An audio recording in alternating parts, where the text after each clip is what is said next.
ભાવનગર જિલ્લામાં વરસાદી કહેર કમોસમી વરસાદને કારણે લોકો મુશ્કેલીમાં મુકાયા। દ્રશ્યો છે તળાજા તાલુકાના નવી કામરોળ ગામના, જ્યાં તળાજી નદીના પાણી ફરી વળતા ગામ સંપર્ક વિહોણું બન્યું। નદી પરનો કોઝવે પાણીમાં ગરકાવ થતા ગ્રામજનો મુશ્કેલીમાં મુકાયા।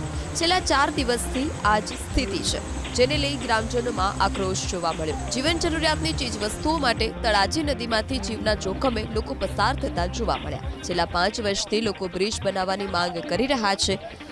નદીમાં પાણીની ભારે આવક છે, જેને કારણે પાણીનો ધસમસતો પ્રવાહ વધી રહ્યો છે। આગળ દ્રશ્યો છે કોટિયા ગામના, જ્યાં મફવા પંથકમાં પડેલા ભારે વરસાદને કારણે કોટિયા ગામની નદી બે કાંઠે વહી। ભર શિયાળે નદીઓમાં નવા નીર આવ્યા। રસ્તા પર વહી રહી છે નદી। દ્રશ્યો છે ભાવનગરના સિહોરના, જ્યાં ગૌતમેશ્વર તળાવ સતત 14મી વખત ઓવરફ્લો થયું। નદીના પાણી હાઈવે પર ભરાતા ભાવનગર રાજકોટ હાઈવે પ્રભાવિત થયો। ટ્રાફિક જામના પણ દ્રશ્યો જોવા મળ્યા।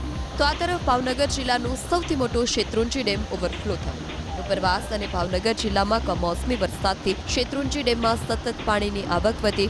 ડેમના 20 દરવાજા 1 ફૂટ સુધી ખોલી 1800 ક્યુસેક પાણી છોડાયું। પાલીતાણા અને તળાજા તાલુકાના નીચાણવાળા 17 ગામોને સાવચેત કરવામાં આવ્યા।